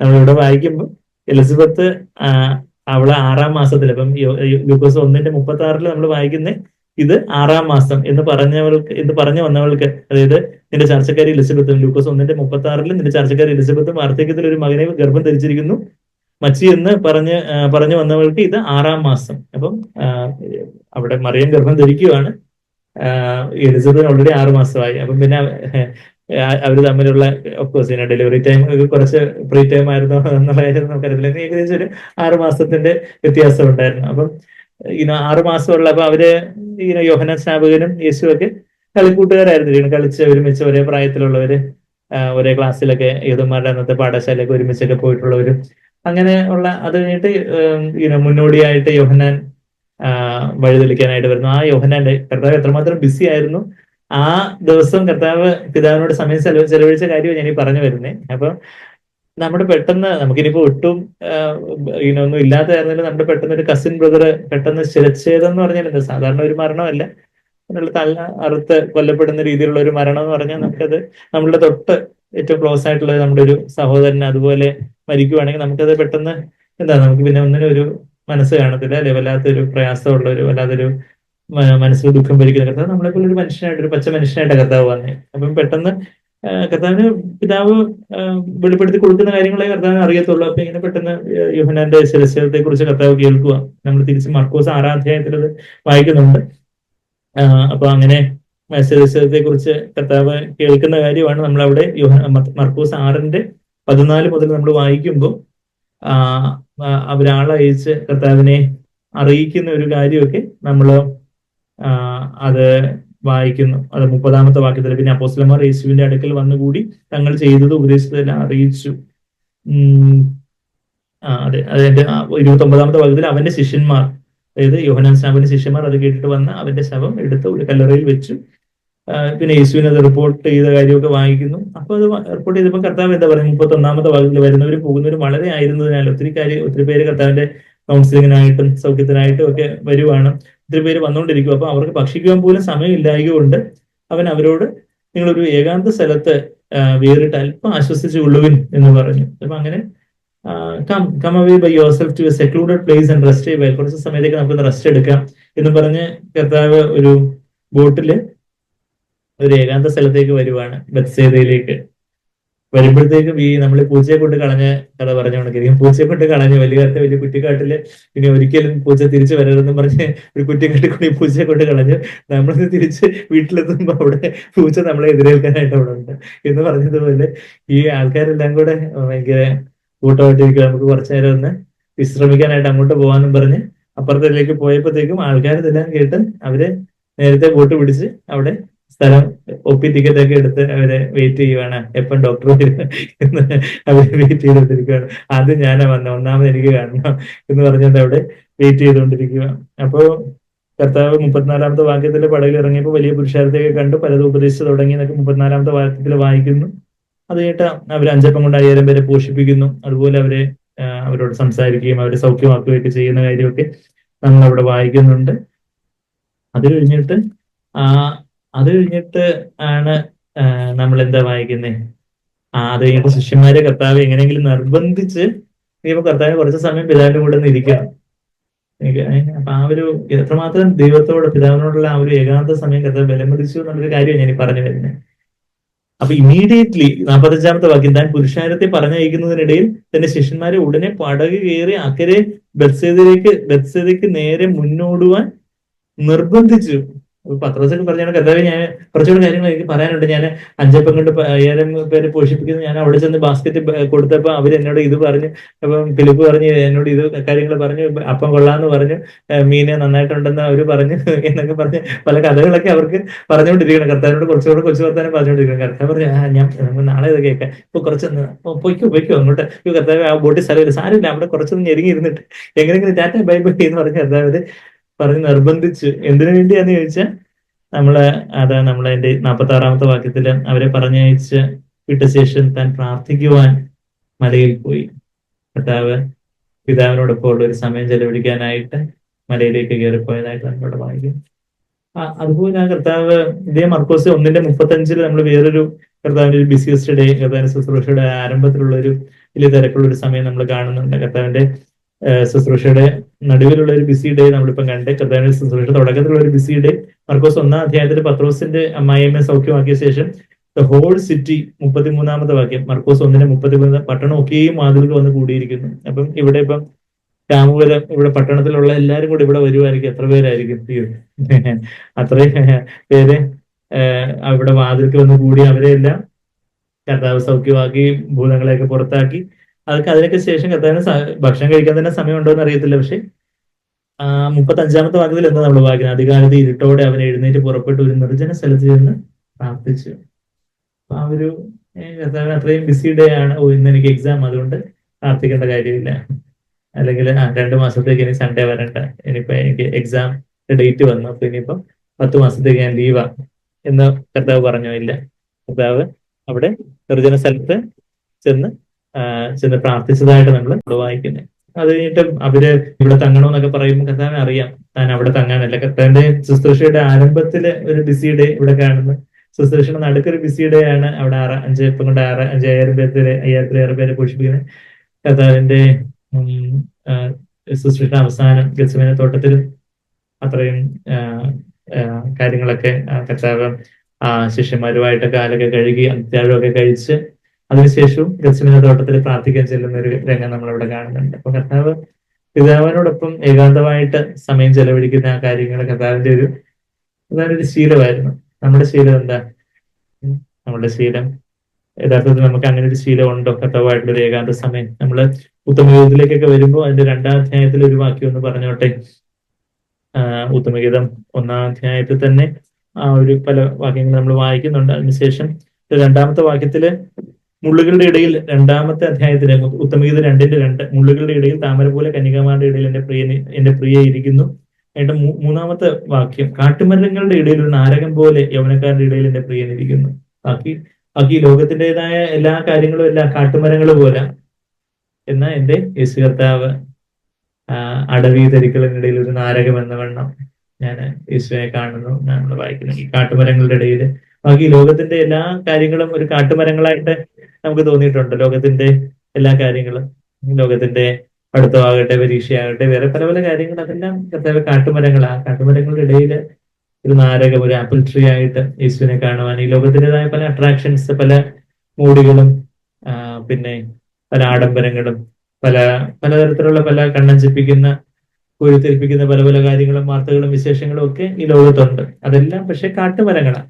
നമ്മളൊരു കാട്ടുമരത്തെ നോക്കിക്കൊണ്ടിരിക്കത്തില്ല, പക്ഷെ ഒരു നാരകം അല്ലെങ്കിൽ ഒരു ആപ്പിൾ ട്രീ നിറയെ കൊലകൊലയായിട്ട് അത് ഫലഭൂഷ്ടമായിട്ട് നിൽക്കുവാണെങ്കിൽ നമ്മളത് നോക്കി നിന്ന് ആരാങ്കിലും എന്ത് മിഴിയുള്ളവർ നോക്കി നിന്നിരിക്കാമെന്ന് കുമാരനാശൻ പാടിയതുപോലെ നമ്മളിത് നോക്കി നിൽക്കാം എന്ന് പറയുന്ന പോലെ കാട്ടുമരങ്ങളുടെ ഇടയിൽ നാരകം എന്നവണ്ണം ഉള്ള ഒരു കർത്താവ്. അത് കഴിഞ്ഞിട്ട് പറയുക, ഞാൻ അവന്റെ നിഴലില്, അതിന്റെ നിഴലിൽ അതാ നമ്മളുടെ ആ ബദനിക്കാരി കുഞ്ഞുമരിയ എന്ന് ഞാൻ പ്രാർത്ഥനയെ കുറിച്ച് ബദനിക്കാരി കുഞ്ഞുമരിയ എന്നാണ് ഞാൻ നിങ്ങൾ പറയുന്നത്. അപ്പൊ ബദനിയിലെ മറിയം കർത്താവിന്റെ കാൽക്കൽ ചെന്നിരുന്നത് പോലെയാണ് ഇവിടെ കാട്ടുമരങ്ങളുടെ ഇടയിൽ ഒരു നാരകം എന്ന വണ്ണം യവനക്കാരുടെ പ്രിയനിരിക്കുന്നു. അതിന്റെ നിഴലിൽ, ആ കർത്താവിന്റെ ഷാഡോയില്, കർത്താവിന്റെ പാദത്തെങ്കില് ഞാൻ അതിബോധത്തോടെ ഇരുന്നു. അതിന്റെ ഫലം എനിക്ക്, എന്റെ രുചിക്ക് മധുരമായിരുന്നു. കർത്താവിന്റെ ഫലം, കർത്താവിന്റെ പഴങ്ങള്, ഫലം എന്ന് പറയുന്നത് കർത്താവിന്റെ വാക്കുകളാണ്.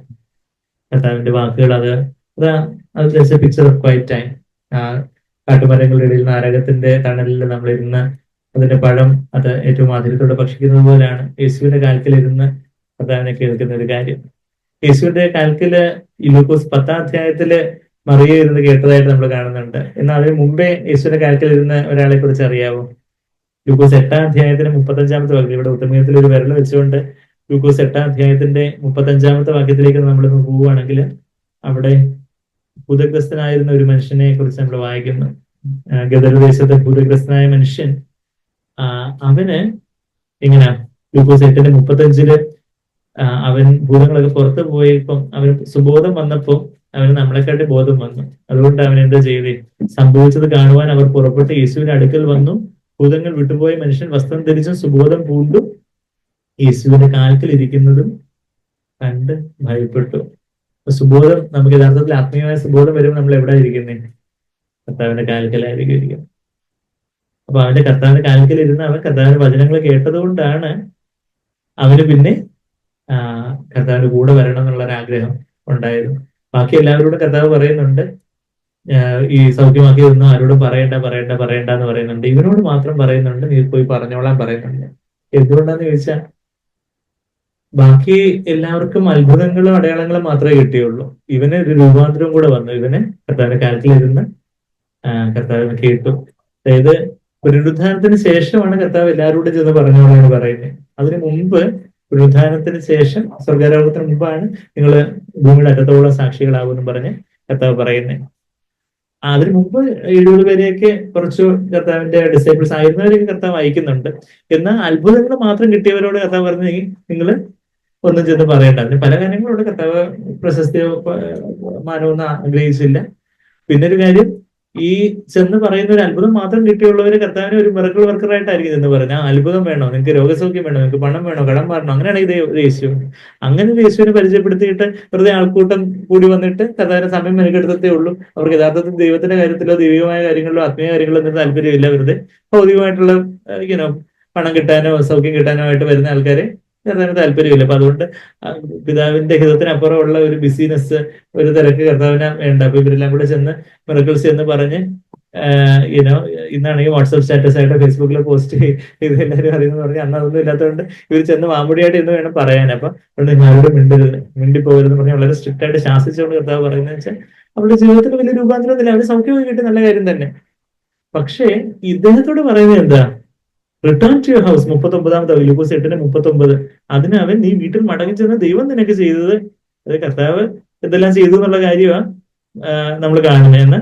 കർത്താവ് ദൈവമാണെന്ന് അവൻ മനസ്സിലാക്കി ദൈവം നിനക്ക് ചെയ്തതൊക്കെയും അറിയിക്കുക എന്ന് പറഞ്ഞ് അവനെ അയച്ചു. അവൻ പോയി യേശു തനിക്ക് ചെയ്തതൊക്കെയും അവന് മനസ്സിലായി, യേശുവാണ് ദൈവം എന്ന് മനസ്സിലായി. ദൈവം ചെയ്തതെല്ലാം പറയാൻ പറഞ്ഞു, യേശു ചെയ്തതെല്ലാം പറഞ്ഞു എന്നാണ് നമ്മളിവിടെ 39 വാക്യം കണ്ടോ. എന്താ നമ്മൾ വായിക്കുന്നത്? കർത്താവ് പറഞ്ഞു, describe what great things God has done for you. ദൈവമാണ്, പിതാവാണ് എന്നിലൂടെ എല്ലാം ചെയ്തത്, ഞാനൊരു മനുഷ്യനായിട്ട് ഈ ഭൂമി വന്നേക്കുക. എന്നാ അവൻ ചെയ്ത് എന്താ പറഞ്ഞേ? He proclaiming throughout the whole city what great things Jesus has done for me. അപ്പൊ അവന് മനസ്സിലായി ഇതാണ് മെസ്സിഹ, ഇവൻ ദൈവം തന്നെ എന്നുള്ള കാര്യം അവന് മനസ്സിലായി.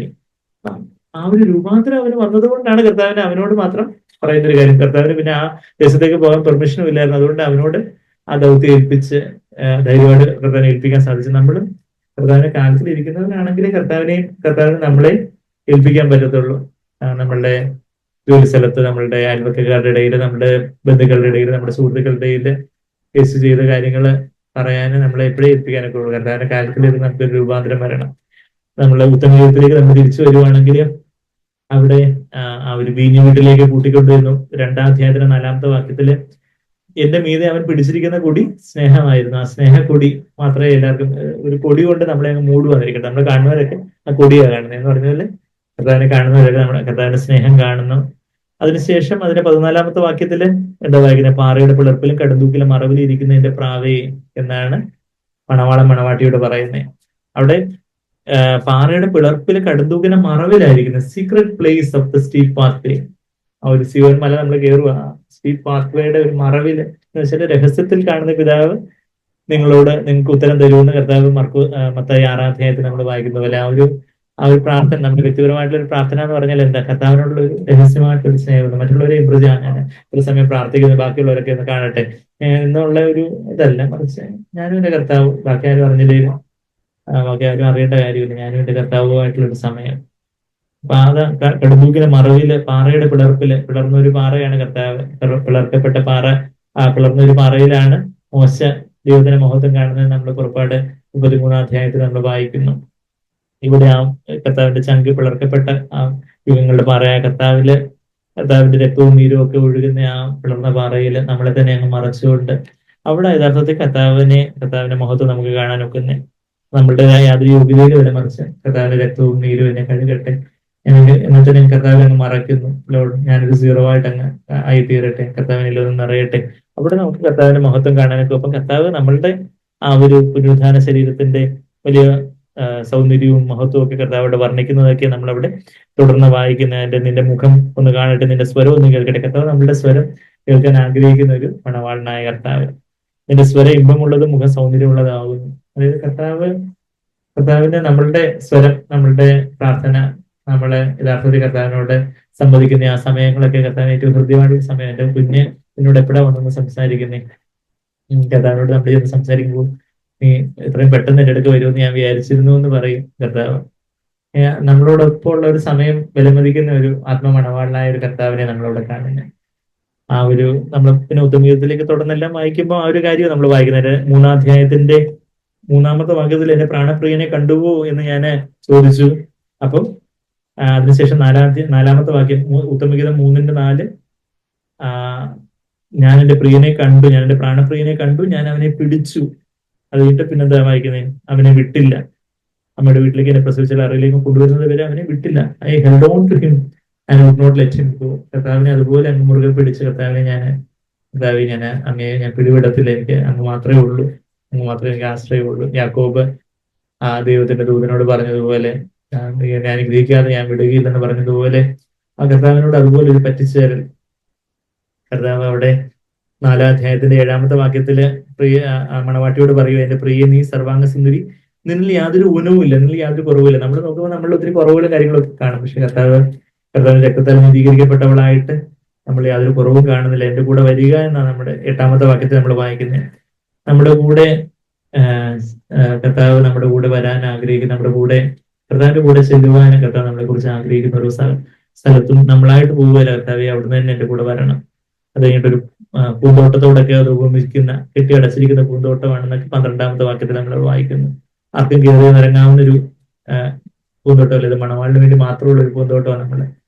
അത് കഴിഞ്ഞിട്ട് താഴോട്ട് നമ്മൾ വായിക്കുമ്പോൾ ആ മണവാളിനെ കുറിച്ച് മണവാട്ടി പറയുന്നത്, എന്റെ പ്രിയൻ വെണ്മയും 5:10, ഉത്തമീൻ 5:10, എന്റെ പ്രിയൻ വെണ്മയും ചുവപ്പുള്ളവൻ 10,000-ങ്ങളിൽ അവൻ അതിശ്രേഷ്ഠൻ തന്നെ. 10,000-ങ്ങളിൽ അതിസുന്ദരനായ മണവാളിന് ഒരുവൻ മാത്രം എന്നൊക്കെയുള്ള പാട്ടൊക്കെ അതിൽ നിന്ന് വരുന്നതാണ്. ഇതിന്റെ 6-ാം അധ്യായത്തിന് 3-ാമത്തെ വാക്യം, എന്റെ പ്രിയൻ, ഞാൻ എന്റെ പ്രിയനുള്ളവൻ, എന്റെ പ്രിയൻ എനിക്കുള്ളവൻ. ഇവൻ 2-ാം അധ്യായത്തിൽ അതേപോലെ ഒരു വാക്യം നമ്മൾ വായിക്കുന്നുണ്ട്, എന്താ 2:16, എന്റെ പ്രിയൻ എനിക്കുള്ളവൻ, ഞാൻ അവനുള്ളവൻ. 6:3 അതുപോലെ തന്നെ വായിക്കുന്നുണ്ട്, കുറച്ചുകൂടി ഒരു പ്രോഗ്രഷൻ. ആദ്യം 2:16 എന്റെ പ്രിയൻ എനിക്കുള്ളവൻ, ഞാൻ അവനുള്ളവൻ.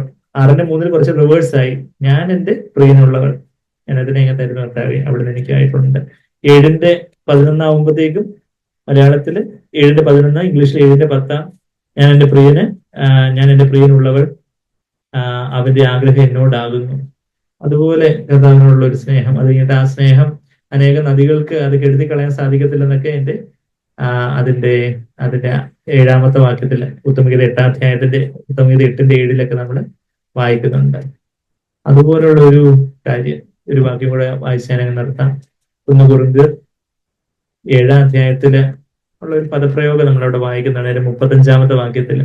ഇത് വേറൊരു കോണ്ടെക്സ്റ്റ്, മാരേജിന്റെ കോണ്ടെക്സ്റ്റ് പറയുന്നേ, പക്ഷെങ്കിൽ 1 കൊരിന്ത്യർ 7:35 മലയാളത്തിൽ പക്ഷെ അത് അങ്ങനെ വന്നിട്ടില്ല അത്രയും.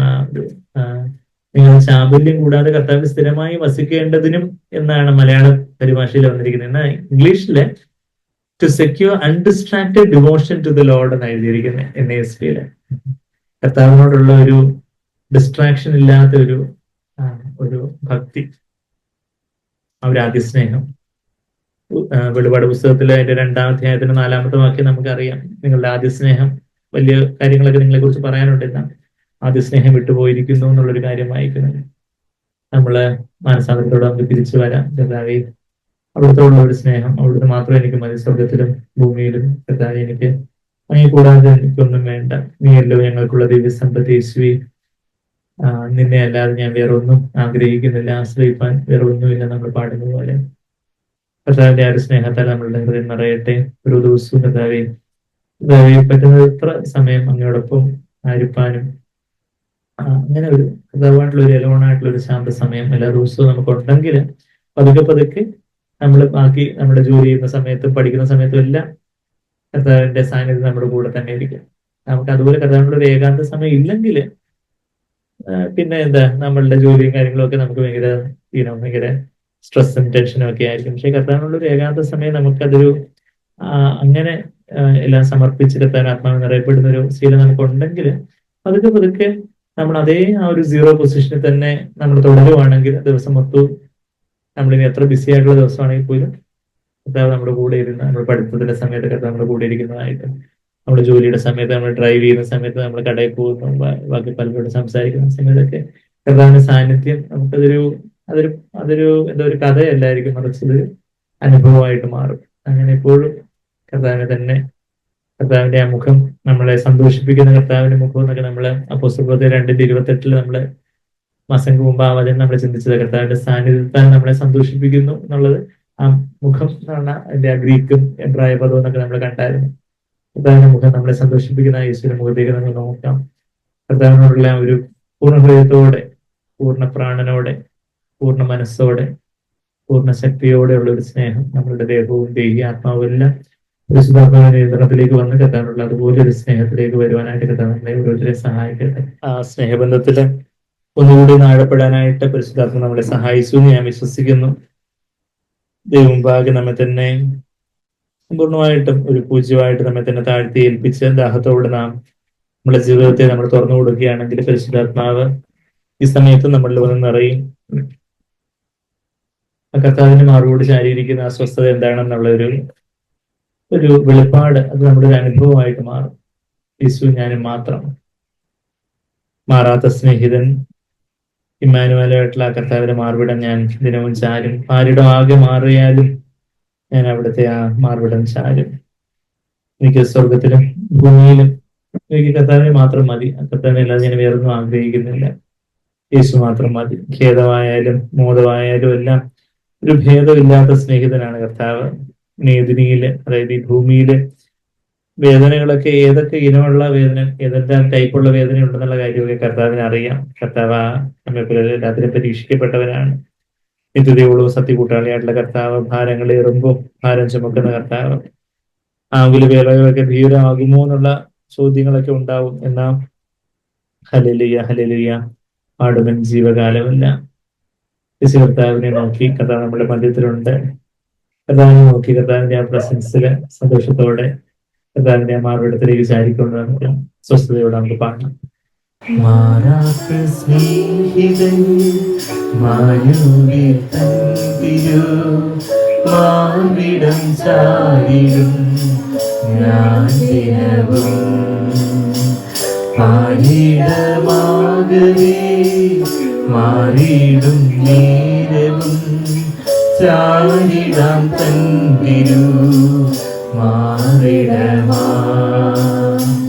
മാറാത്ത സ്നേഹിതൻ മാനുവേ തന്തിരു മാർവിടം ചാരിടും ഞാൻ ദിനവും പാരിടമാകവേ മാറിടും നേരവും ചാരിടാം തന്തിരു മാറിടമാ. ഭേദമിന്നാകിലും മോദമിന്നാകിലും ഭേദമില്ലാത്തൊരു സ്നേഹിതനാമവൻ. ഭേദമിന്നാകിലും മോദമിന്നാകിലും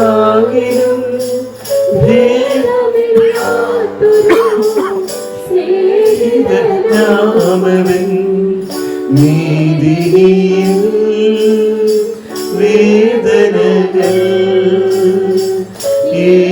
ഏതിനമോക്കി എന്നറിഞ്ഞോ. നീതിയിൽ വേദനകൾ ഏതിനമോക്കി എന്നറിഞ്ഞോ. മാറാത്ത സ്നേഹിതൻ മാനുവേ തന്തിരു മാറിടം ചാരിടും ഞാൻ ദിനവും നിത്യതയോളവും സത്യകൂട്ടാളിയായി ക്രിസ്തനല്ലാതെ ലാരുമീ ഭൂമിയിൽ. നിത്യതയോളവും സത്യകൂട്ടാളിയായി ക്രിസ്തനല്ലാതെ ലാരുമീ ഭൂമിയിൽ. മൃത്യുവിനാ മാറുമെത്ര മിത്രമായാലും മർത്യരെല്ലാം. മൃത്യുവിനാ മാറുമെത്ര മിത്രമായാലും മർത്യരെല്ലാം. മാറാത്ത സ്നേഹിതൻ മാനുവേ തന്തിരു മാർവിടം ചാരിടും ഞാൻ ദിനവും. ഭാരങ്ങളേറുമേ പാരിൽ നാൾ തോറുമെൻ ഭാരം ചുമന്നിടം കർത്തനാണീശുതാൻ. ഭാരങ്ങളേറുമേ പാരിൽ നാൾ തോറുമെൻ ഭാരം ചുമന്നിടും കർത്തനാണീശുതാൻ. ആത്മപ്രിയൻ നല്ലിടയൻ ആർദ്രതയൻ പിന്തുടരും. ആത്മപ്രിയൻ നല്ലിടയൻ ആർദ്രതയൻ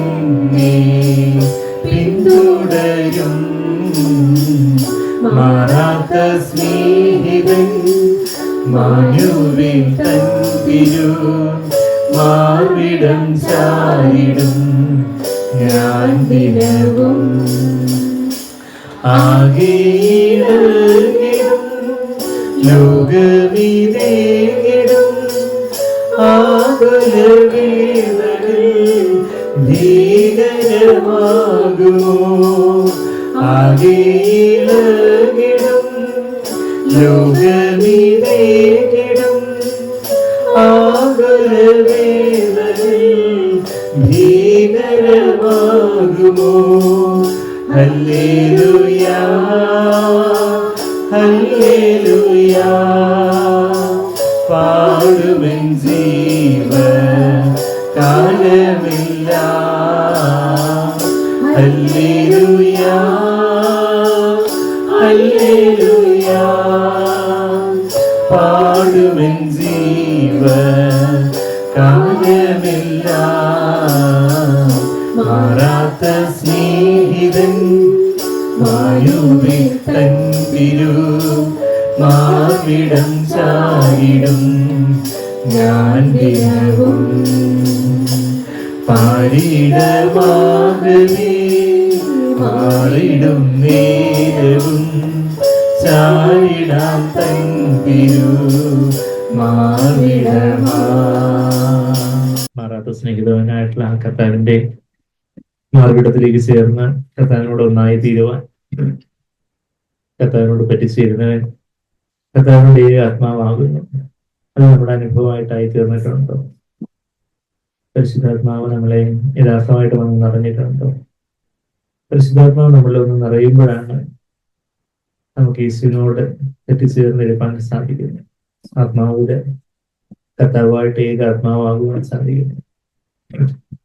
കർത്താവിനെ ആരാധിക്കുന്നവര് അവര് സത്യത്തിലും ആത്മാവിലും കർത്താവിനെ ആരാധിക്കണം. കർത്താവ് ആത്മാവാകുന്നു. അതുകൊണ്ട് കർത്താവിനെ ആരാധിക്കുന്നവര് സത്യത്തിലും ആത്മാവിലും, യഥാർത്ഥത്തിലുള്ള ആരാധന എന്ന് പറഞ്ഞാൽ ഈ ഒരു ആത്മാവിൽ കർത്താവിനോടുള്ള ഒരു പറ്റിച്ചേരലാണ്. അത് നമുക്ക് ദൈവം തന്നെ നമുക്ക് വെളിപ്പെടുത്തി തരാതെ നമുക്കത് മനസ്സിലാവത്തില്ല. സ്വർഗത്തിലും ഭൂമിയിലും യേശുവിനെ മാത്രം ആഗ്രഹിക്കുന്ന ഒരു ആരാധന.